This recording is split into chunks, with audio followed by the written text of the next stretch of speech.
Joe Rogan Podcast. Check it out. The Joe Rogan Experience. Train by day, Joe Rogan Podcast by night, all day. All right, welcome back to the Joe Rogan Experience. You know we don't mess around here, and today's lineup is proof. First up, we've got the literary legend herself, Margaret Atwood. She's not just the queen of dystopia, she's a pioneer, a literary oracle, and one of the sharpest minds of our time. Then there's our favorite astrophysicist and cosmic explorer, Neil deGrasse Tyson, who probably knows more about the universe than most of us know about our own backyards.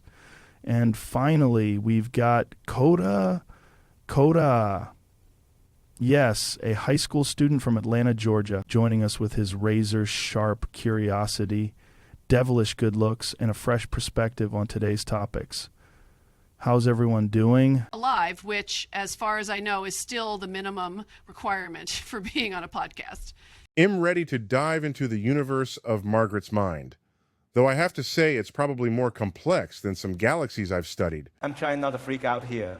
Sitting next to Margaret Atwood is like meeting the Yoda of literature. And Neil, you've basically been my science teacher through YouTube in awe right now. I mean, I haven't read The Handmaid's Tale yet, but it's on my list. Margaret, I really want to know, what inspired you to write it? Let's get into it. Margaret, your work has this unique way of forcing us to look at ourselves and think, wait, are we the bad guys here? Let's start with Oryx and Crake Biotech, and genetic engineering play a huge role in that story.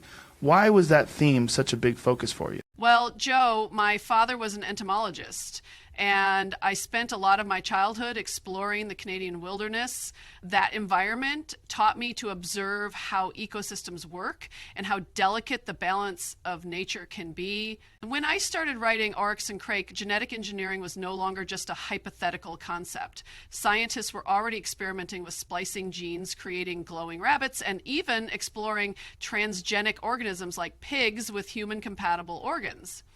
It wasn't hard to imagine where that path could lead. Hold on. Glowing rabbits? That's real? I thought that was something out of a science fiction movie. It's real. Scientists have inserted jellyfish genes into rabbit embryos to make them glow under UV light. It's a harmless experiment, but it demonstrates how far we can push genetic boundaries. The pagoons in Oryx and Crake, genetically modified pigs designed to grow human-compatible organs, were based on actual research into xenotransplantation.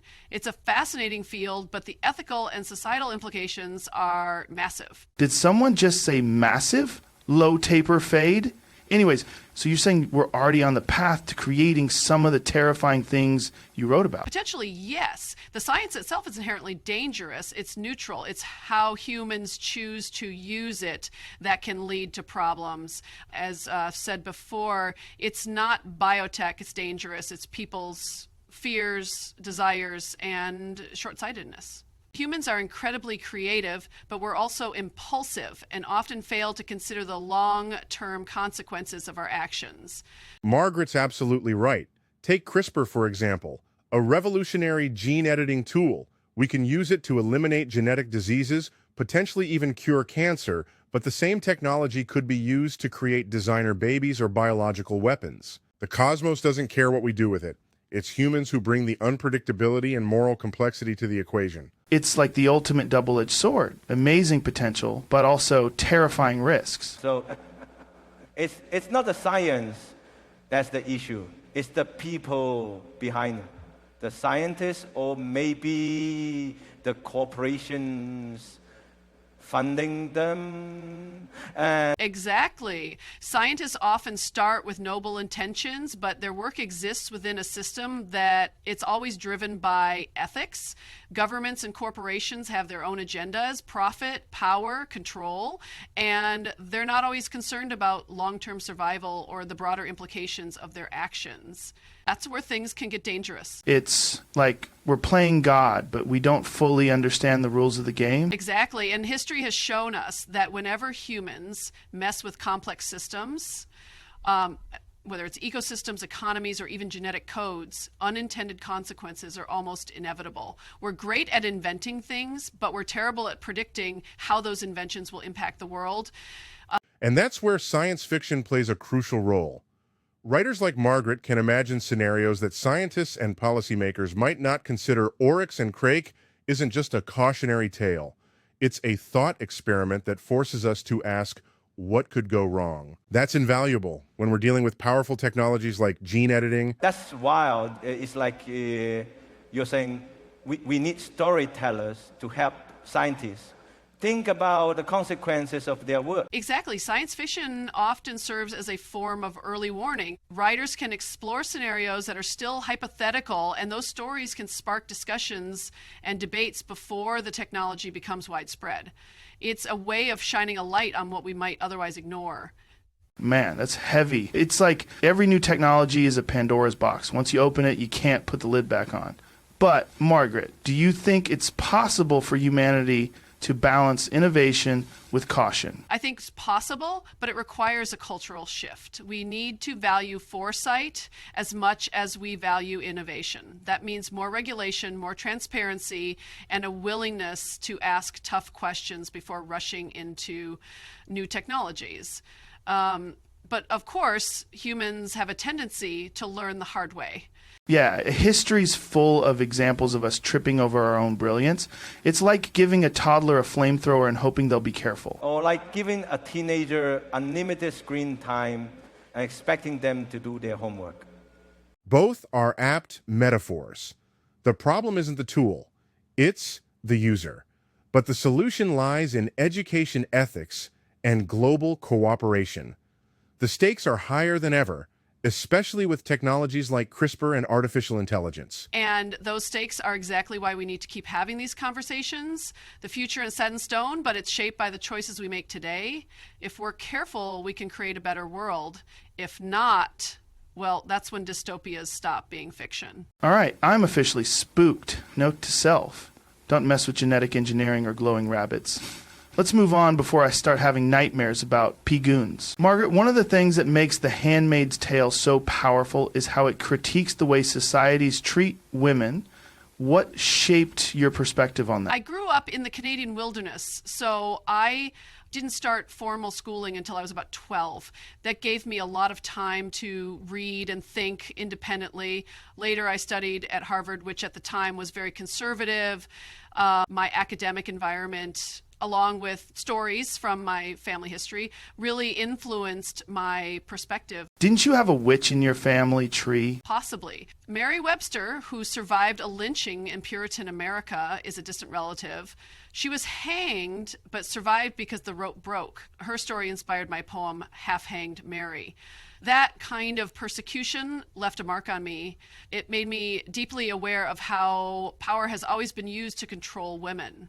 Would you say that directly inspired The Handmaid's Tale? Absolutely. It's not pure fiction. It's rooted in real events and historical practices. Everything in that book has either happened before or could logically happen again.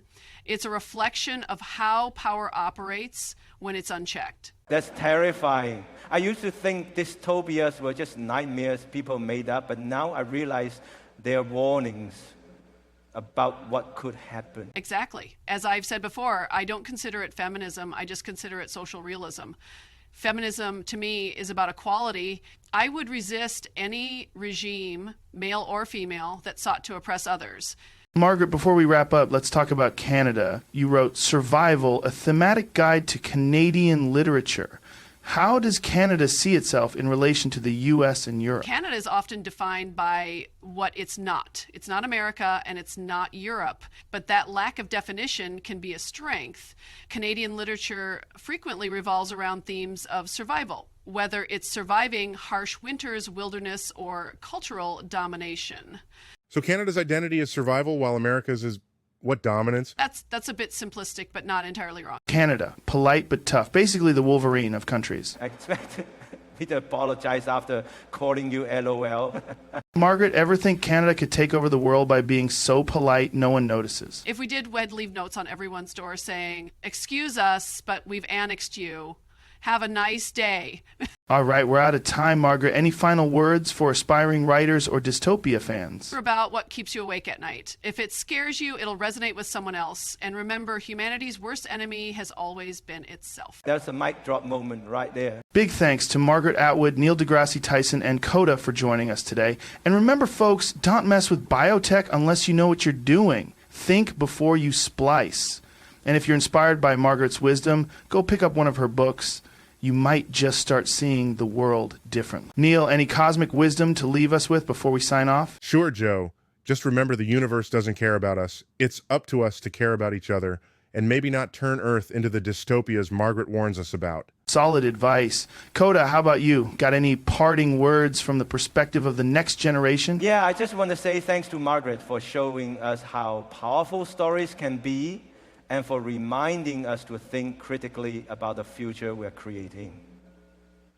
Oh, and to everyone listening, if you haven't read The Handmaid's Tale, what are you even doing with your life? You heard the man, folks. Get on it. All right, that's it for today's episode. Stay curious, stay skeptical, and as always, stay human. Peace. Joe Rogan Podcast. Check it out. The Joe Rogan Experience. Train by day, Joe Rogan Podcast.